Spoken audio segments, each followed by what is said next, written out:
Hello everyone, this is Lindsay. Welcome back to my channel. So today it's just kind of an idea, play with me type of a thing. I'm going to be creating some stamped ephemera.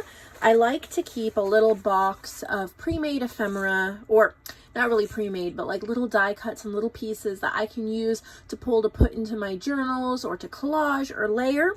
And so today I thought it would be a great idea to unpack this box I got from In Love Arts. They're sponsoring this video and I'll show you what I got from them, but I got a lot of stamps. They said they had some new stamps out that they'd like me to show off, and I thought what a better way than to actually make something that I'll be using in some journals and maybe to give you guys a nice, fun, easy idea for playing around with stamps, especially when you get these clear stamps. I know everybody's different, but if you're like me, when you get these clear stamps, you don't always know what to do with them because you either lose your acrylic block, like I have, or you hate cleaning them because they're so little, or they don't stick back on the plastic, and so I tend to grab for wooden stamps more, or I don't use them as much as I should. So putting together a project like this where you take a little chunk of time and make a whole bunch of them, then you have them available. It may be kind of hard to find the stamps you want at the right time for your journal, but this way you've made a bunch of little pieces of ephemera. So they sent me this ink pad that has multiple colors, so I thought that would be fun. Some of these little blending tools that we might play with as well. This is a belt die. I'm not using that in today's video, but I'm just showing you that that's available. There are links below for all of these products, so you can actually purchase them if you want to. There's some butterfly dies and some beautiful paper as well, but these are not for this video. You may see them in future videos. Today we're going to focus on their new stamp sets. So I chose this one that has butterflies. And that might be a bee, I'm not sure, but there's some flowers, then little tiny flowers, different kinds of little flowers. It's hard to see through the plastic.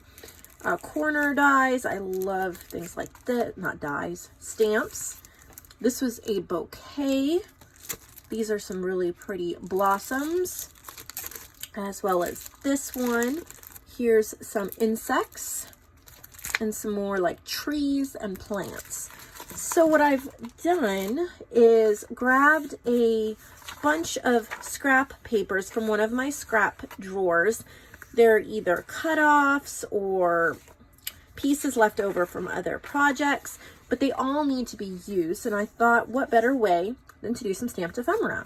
So I don't know, we'll see how far we get to go today. There's nothing deep about this video, just fun. So I brought a couple things with me just to play with.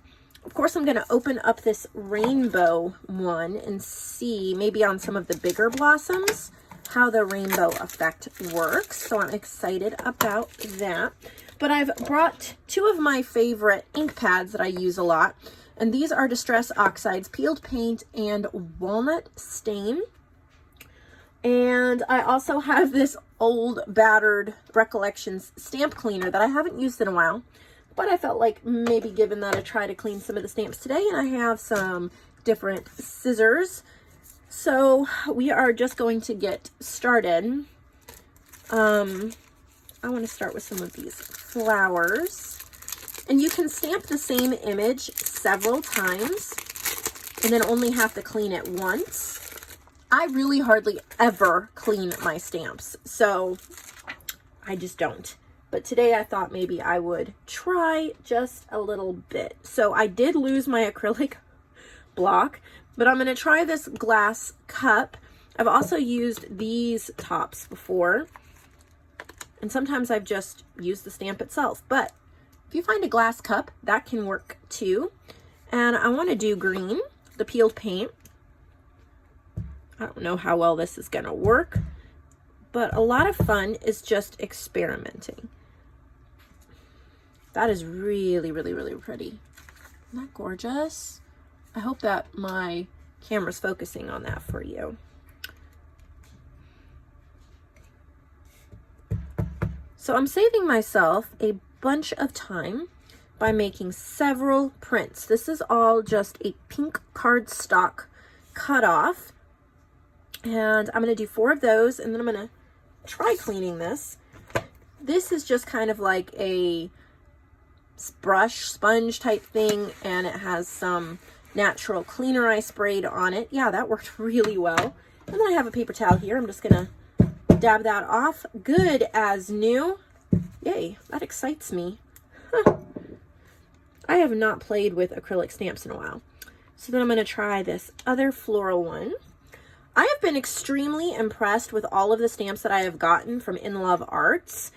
Sometimes I'm not too happy with clear stamps, but the ones I've used from them, I've really loved how great they stamp in the detail. So I've been happy with all of the ones I've gotten.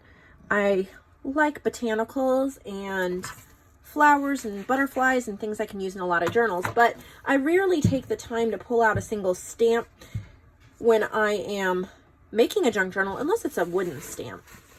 So this will be absolutely perfect to have them pre-cut and ready to go. So once I do that, I'm just going to take a pair of scissors, and you could stamp a whole bunch ahead of time, and then maybe while you're watching TV, you could cut them out, or you know, if you're crafting, you can listen to me talk or watch me cut. I'm leaving just a thin pink border around it. It's really pretty. So I'm going to have a whole bunch of those to add into my little ephemera box. I use a black cigar box that I got from Green Apple Gifts from Amanda over there, and I love it. She sent it to me. It's the perfect size. I keep it in my craft area, and then all of my little cutouts and die cuts and things go in there, so I don't lose them. I used to just throw them into a scrap bin and they get lost. There's still ones lost in my scrap bin, but now if I do anything like this, they go there where I can reach them. Now, different ways you could use this. You can layer it up with other papers and fabrics. You can staple, stitch, so many things you can do with it.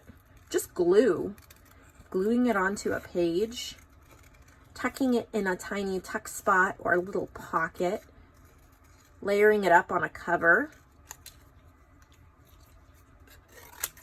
Adds a lot. And if you enjoy cutting, this is fun. Of course, I'm going to show you, if you don't like fussy cutting these out, I'm going to show you a couple other options, because these scissors, they're cheap Walmart scissors. They're as cheap as you can possibly get at Walmart. And they're already hurting my thumb, and I have only cut a few out. If you have the Tim Holtz scissors or some of the scissors that are cushioned a little more, then you know, you could fussy cut out for a while, but my thumb's already wanting to take a break. So once I finish cutting these ones out, we're going to play around with ways to do something similar without having to fussy cut the whole thing out.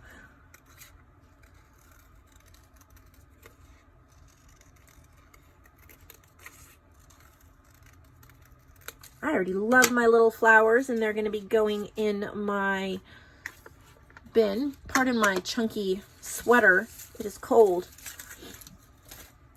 I got chilled this morning. It was 26 degrees when I took the boys to school, and I've barely warmed up. All right, so now I have, this is a textured cardstock. One side is textured. It's just kind of pretty. So I have a ruler here, and I lost my rip ruler. I used to have one with a jagged edge, but I found that this actually does pretty well. I'm going to decide what stamp I want to use, and then I'll know what size to rip it to. That's a little big. Maybe one of these butterfly ones.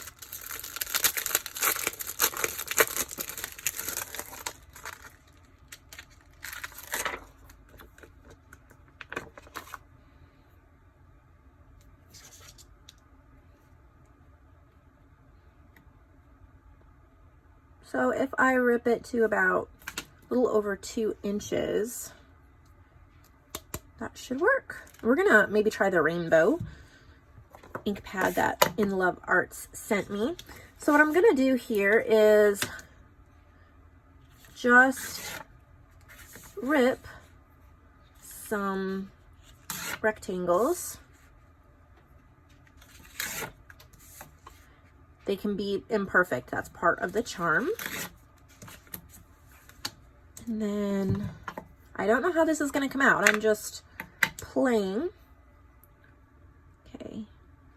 I don't know what this is going to do. That's interesting. Okay. Not too bad. We might need to play around with that a little bit. With these colored inks, you're probably going to have to, I'm going to have to clean pretty well in between, or it's going to muddy up the ink pad.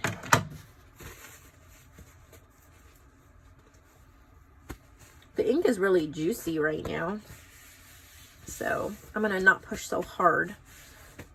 All right, let me just lightly press it in the ink and lightly press it on the paper.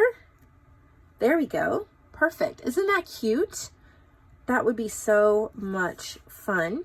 And I don't know how much ink is left, but there's still colors, so I'm going to try to press it one more time. And you get a little lighter one, but still super pretty.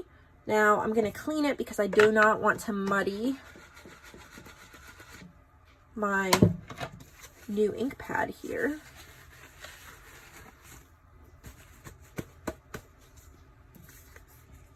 Okay. One press. It's nice and juicy, so you don't need but just a little press. Okay, that was fun. So now, well, let me clean this. You would think I clean my stamps all the time watching this video, but I don't. This is splattering water everywhere.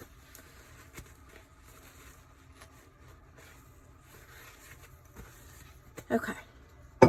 I want to see what happens when I take the rainbow ink and I flick it onto the, wow, I love that. So sometimes instead of using a sponge dauber, I just take the edge of the ink pad and flick it onto the edge of the paper. But because I'm doing one flick and it's rainbow, I'm getting a rainbow effect on the edges. If you can see that, I think that is so cool. So just one flick, you don't want to muddy. These are going to be so much fun to use as pockets. Little, you could add lace or buttons. Little ephemera, like journal cards. You can journal on the back.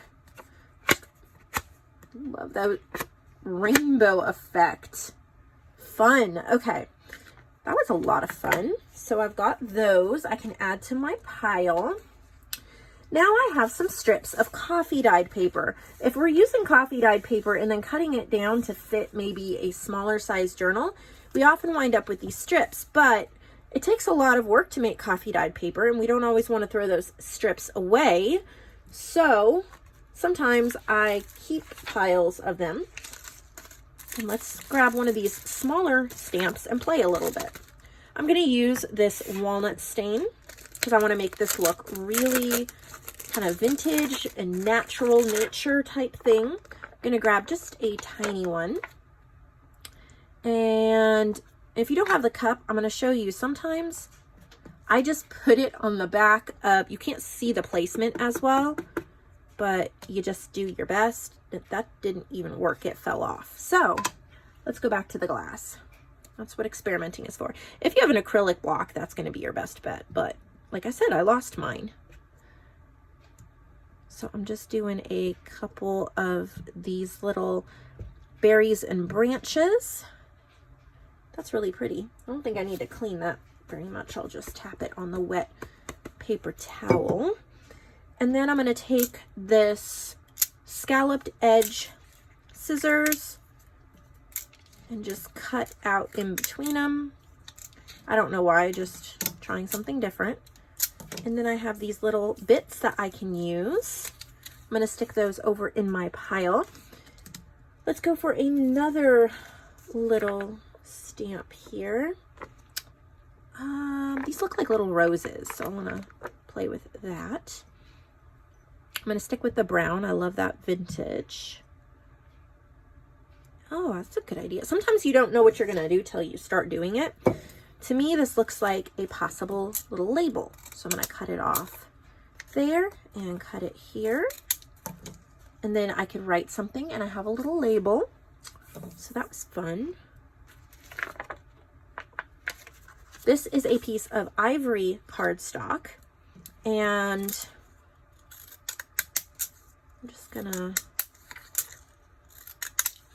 I'm just playing. I don't even know what I'm doing. You're just watching me play. I want to try one of these daubers that I got.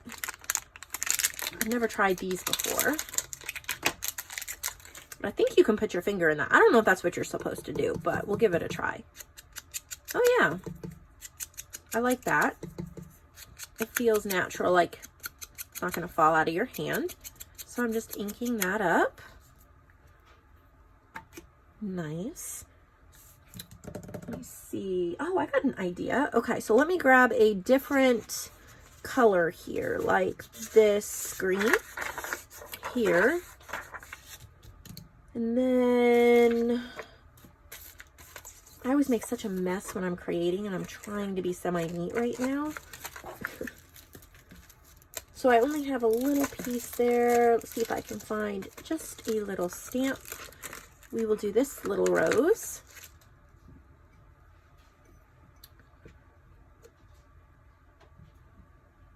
Right there.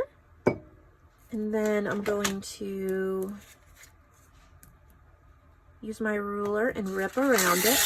Now, if I had my rip ruler, it would look even more pronounced, but I lost it and have not been able to find it for months. So one of these days when I'm cleaning up my craft room, I'll find it.